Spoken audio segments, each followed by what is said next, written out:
जय श्री कृष्णा। कैसे हैं आप लोग। राहु एक महत्वपूर्ण ग्रह है जिनके हर प्रभाव का हम पर, हर परिवर्तन का, चाहे वो कितना ही छोटा परिवर्तन क्यों ना हो, क्योंकि राहु बहुत बड़े ग्रह हैं, बहुत मेजर ग्रह हैं। अगर इनकी नकारात्मकता ना हो तो जीवन हमारा स्मूथली आगे बढ़ता रहता है। जीवन में समस्या का नामो निशान नहीं होता। हम दिन दूनी रात चौगुनी उन्नति करते रहते हैं। लेकिन ये जो नकारात्मकता आती है ये राहु की तरफ से प्रारंभ होती है, फिर समस्त ग्रहों को व्याप्त कर लेती है। क्योंकि जैसा कि हम पहले ही जानते हैं कि राहु एक साथ 10 भावों को ब्लॉक करते हैं। ऐसी स्थिति में क्योंकि राहु देखिए प्रचंड असुर है, और ऐसे असुर हैं कि भ्रम, माया, स्वांग, षड्यंत्र और साथ ही साथ संक की सारी चीज़ें राहु के अंदर व्याप्त होती हैं। ये कह सकते हैं कि राहु के शस्त्र है, और कलयुग में सबसे प्रभावी ग्रह अगर कोई है तो वो राहु देव महाराज ही हैं। अब राहु के प्रभाव इतने प्रचंड हैं तो इन पर हर ग्रह का विशेष प्रभाव पड़ता है। मोस्टली देखिए कोई भी ग्रह हो, अगर वो अपना छोटा सा भी प्रभाव देने लग जाए तो समझ लीजिए कि उस व्यक्ति के जीवन के वारे न्यारे हो जाते हैं। मोस्टली एक ग्रह भी अगर उच्च अवस्था में कारक स्थान पर बैठ जाए तो ऐसे व्यक्तियों के लिए कुछ भी दुर्लभ नहीं होता। सारी चीज़ें उनको बहुत कम प्रयास से प्राप्त होने लगती हैं। और राहु क्योंकि कारक स्थान पर बैठे हुए हैं और शनि की राशि में हैं, यहाँ पर राहु आपके लिए बहुत विशेष है। जैसे कि हम सभी लोग जानते हैं कि राहु एक ऐसा नाम है जो जीवन की हर समस्या में एक रोशनी बनकर भी उभरता है। क्योंकि ऐसा नहीं है कि राहु सिर्फ अपने नकारात्मक प्रभाव ही प्रदान करते हैं, राहु सकारात्मक प्रभाव भी प्रदान करते हैं। और राहु के समान देने वाला कोई नहीं। रातों रात रोडपति से करोड़पति और करोड़पति से रोडपति बनाने की क्षमता सिर्फ राहु देव महाराज के पास है। हर ग्रह आपसे परिश्रम करवाकर और आपके परिश्रम के आधार पर आपको देने का कार्य करता है, लेकिन राहु ही एकमात्र ऐसे होते हैं कि जो चुटकी बजाते ही आपको, मतलब मसलन आपने देखा होगा किसी की लॉटरी निकल आना, या किसी को किसी रिलेटिव की प्रॉपर्टी मिल जाना, या फिर मतलब इस तरीके की जो भी जिन लोगों के साथ भी काम होते हैं। अभी पिछले टाइम आपने सोशल मीडिया पर भी देखा था 2-3 लोग ऐसे वर्क के वायरल हुए थे कि मतलब जिनके पास कह सकते हैं कि सरवाइव करने के लिए भी पर्याप्त चीज़ें नहीं थी। तो मतलब राहु जिनके अच्छे हो जाते हैं उनके लिए जीवन में हर ऊंचाई प्राप्त होने लगती है। वहीं राहु देखिए मोस्ट इम्पोर्टेंट ग्रह इसलिए भी बन जाते हैं। इसे एक चीज़ अपने ऊपर भी लॉजिकली लगाकर देख सकते हैं आप कि अगर आपका मन हर समय नकारात्मकता से भरा रहता है, हर अच्छी चीज़ में भी एक हताशा अंदर घर किए हुए है, जो आप करना कुछ और चाहते हैं लेकिन आप उसी हताशा, उसी निराशा की वजह से कर नहीं पाते हैं, तो ये ऐसी सिचुएशन जिन लोगों के साथ है समझ लीजिए कि वो नेगेटिव राहु से भरे हुए हैं। ऐसी स्थिति में उनके लिए काफ़ी सारे उपायों को करना चाहिए, जो कि हम लास्ट में इस वीडियो के बताते हैं। तो देखिए बेहद महत्वपूर्ण हो जाता है कि राहु को समझकर उनको अच्छा करने का प्रयास किया जाए या फिर उनकी अनुसार कार्य किया जाए। तो आइए जान लेते हैं अब राहु के प्रभाव आपके लिए किस तरीके से होने वाले हैं। क्योंकि गुरु के राशि परिवर्तन के बाद शनि पर इसका बहुत ज़्यादा इफेक्ट पड़ा है, और जब शनि पर इफेक्ट पड़ेगा तो सीधे सीधे राहु भी प्रभावित होंगे। क्यों? राहु शनि की राशि में बैठे और शनिवत कार्य करते हैं राहु, यानी अब शनि हर तरीके से देखिए गुरु से प्रभावित है, संपूर्ण भाव उनका, जिसकी वजह से अब इसका प्रभाव राहु पर भी पड़ेगा। यानी नीति, नियम, न्याय, ये चीज़ें राहु की भी विशेषता होने वाली है। तो बने रहिए हमारे साथ इस वीडियो में एंड तक, आपको बहुत कुछ जानने के लिए मिलेगा। वीडियो बहुत ज्ञानवर्धक होने वाला है। यदि आपके लग्न में 12 नंबर बना हुआ है तो ये राशिफल आपके लिए है। यदि कुंडली में कहीं भी चंद्रमा के साथ 12 नंबर बना हुआ है तो ये राशिफल आपके लिए। कुंडली ना होने की स्थिति में आप इसे नाम राशि से भी देख सकते हैं। यदि अभी तक आपने अपने इस चैनल को सब्सक्राइब नहीं किया है तो प्लीज़ सब्सक्राइब कर लीजिए, वीडियो को लाइक कर दीजिए, चैनल को शेयर कर दीजिए। इससे होगा क्या कि हमारे आने वाले हर वीडियो की नोटिफिकेशन मिल सकेगी आपको सबसे पहले। एक प्यार सा कमेंट करना बिल्कुल ना भूलें, कमेंट से हमें बहुत मोटिवेशन मिलता है, हौसला मिलता है, और ये पता चलता है कि आप और क्या जानना चाहते हैं। तो राहु एक ऐसे ग्रह हैं जो देखिए आपके जीवन में द्वादश के कारक होते हैं। हालांकि ये षष्ठ के कारक होते हैं, लेकिन द्वादश पर ये विपरीत दृष्टि डाल रहे हैं अपने कारक स्थान पर, जिसे कि कहा जा सकता है विपरीत राजयोग, क्योंकि राहु के पास अपना कोई भाव नहीं है और अपना कोई भाव ना होने के कारण ये इनके कारक स्थानों पर ही इनकी दृष्टि को हम विपरीत राजयोग मान सकते हैं। तो देखिए, चीज़ें निगेटिविटी से प्रारंभ होकर पॉजिटिविटी पर समाप्त होना विपरीत राजयोग की परम कहते हैं विशेषता होती है।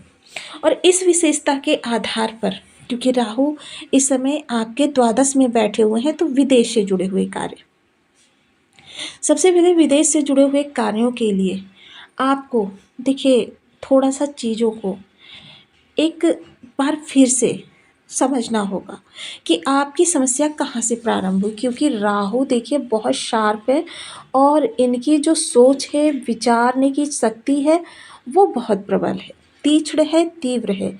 आप एक चतुर चालाक व्यक्ति हैं। अपने कार्य को सिद्ध करने में आपसे उत्तम तेजी से कोई नहीं सोच सकता, और जितनी तेजी से आप सोचते हैं उतनी तेजी से एक्टिव नहीं कर पाते हैं। यही आपके मूल चीज़ों में समस्या निकल कर आ रही है, क्योंकि शनि बैठे हुए हैं लग्नगत, 7.5 का प्रादुर्भाव है और ये द्वितीय चरण चल रहा है।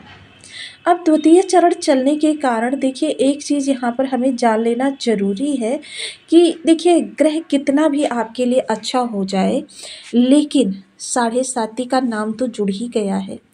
हालांकि इस समय आपको किसी भी प्रकार की नकारात्मकता नहीं मिल रही है, यही सबसे अच्छी बात है। और दूसरी क्या है कि राहु यहाँ पर देखिए आपके कोर्ट कचहरी के कारक होते हैं। कोर्ट कचहरी में कोई मसला पड़ा हुआ है तो इस समय उसको किस तरीके से सुलझाना है, अपने फेवर में लेना है, ये भी आपको आता होगा, क्योंकि इस समय पर इन सब चीज़ों से आपकी रक्षा करने का कार्य करेंगे राहु देव महाराज। तो यह आपके लिए बहुत ही विशेष समय काल कहा जा सकता है, जो आपकी समस्त नकारात्मकता को आपसे दूर करने में आपका सहायक होने वाला है। साथ ही साथ अगर मैं इस दौरान कहूँ कि राहु की पंचम दृष्टि जो आपके सीधे सुख भाव पर जा रही है, तो सुखों में विशेष वृद्धि होगी। हालांकि इस समय अगर कहूँ तो माता के साथ थोड़ी सी आपकी अनबन चल रही है, या फिर माता के स्वास्थ्य में दिक्कत है जिसकी वजह से आप परेशान हैं।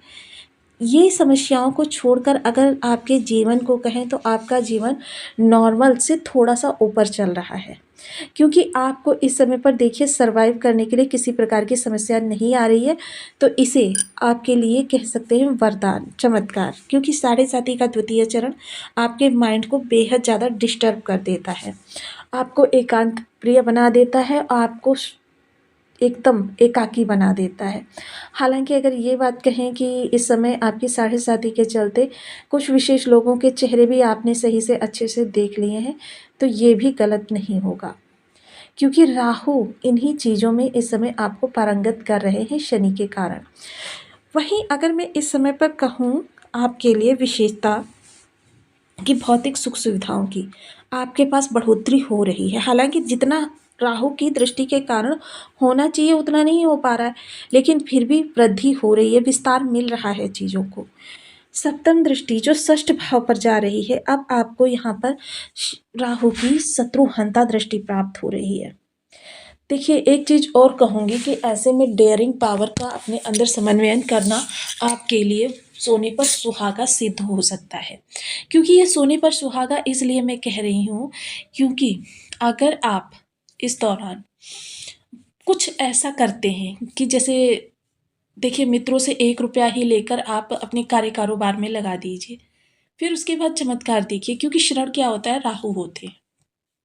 जो व्यक्ति ऋण लेकर भूमि भवन वाहन या प्रॉपर्टी में निवेश करना ऐसे कार्य करते हैं और उधार लेकर करते हैं, मोस्टली आपने देखा होगा जो लोग बिजनेस करते हैं फाइनेंशियली देखिए वो स्ट्रांग होते हुए भी उसमें कर्जे, चाहे वो बैंक से लोन लें या किसी ऐसी ऑर्गेनाइजेशन से लें जहाँ ऋण देने का कार्य करती हैं, लेकिन वो ऋण के द्वारा ही अपने बिजनेस को आगे बढ़ाते हैं। सेम यही चीज़ है, क्योंकि डेयरिंग पावर होना, खुद पर विश्वास होना, मोस्टली जिनके राहु निगेटिव होते हैं वो कहते हैं खुद पर ही विश्वास नहीं करते तो वो दूसरों पर क्या भरोसा करते हैं। तो ऐसी स्थिति में ये आपके लिए वरदान साबित होगा। हालाँकि देखिए, जब भी इस तरीके का बारे में सोचें तो एक बार अपनी स्वयं के बर्थ चार्ट का एनालिसिस पूर्ण रूप से करवाना अति आवश्यक है। बीमारी के लिए यह समय काल बहुत अच्छा है कि देखिए, राहु भ्रम अवश्य हैं। भ्रम बीमारी में भी उत्पन्न करते हैं। लेकिन क्या है कि जैसे रिश्तों को नहीं टूटने देते, ऐसे व्यक्ति का अहित भी नहीं होने देते। ये चीज़ें बहुत अच्छी होती हैं। अब वहीं राहु की नवम दृष्टि के बारे में अगर मैं कहूँ, तो नवम दृष्टि देखिए अष्टम भाव पर जा रही है। देखिए, गुप्त भाव का स्वामी या गुप्त भाव का कारक, अचानक का भाव, रहस्य, क्योंकि अष्टम भाव आपका रहस्य है और राहु स्वयं रहस्य है। दोनों का एक परस्पर मिलन। इस समय आपको बहुत सारी चीज़ें अपनी गोपनीय रखनी है और स्वयं को रहस्य बनाकर रखना है, जिसकी वजह से क्या है कि आपके लिए चीज़ें फ्यूचर में बहुत अच्छी होती हुई देखी जा सकेंगी। चर्चा अगर मैं इस दौरान करूँ थोड़े से उपायों की, क्योंकि अगर आप इस दौरान उपाय करते हैं तो आपको डबल प्रॉफिट होगा।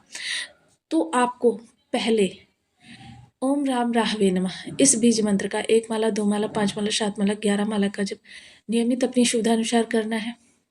दूसरा क्या है, देखिए, काला सुरमा पंसारी की दुकान पर से ले लीजिए। उस काले सुरमे को आपको प्रत्येक शनिवार को 3 डली लेनी है, या तो रात्रि के समय या प्रदोष बेला समाप्त होने के बाद। अपने घर के आसपास कहीं भी आपको ऐसा स्थान देखना है जहाँ पर लोग कम आते जाते हों। वहाँ पर 3 डली आपको गाड़ कर आनी है, और अगर ऐसा घास वाली ज़मीन में कर सकते हैं तो बहुत उत्तम आपके लिए उपाय रहेगा। वहीं देखिए, राहु जितने नेगेटिव माने जाते हैं उतने हैं नहीं।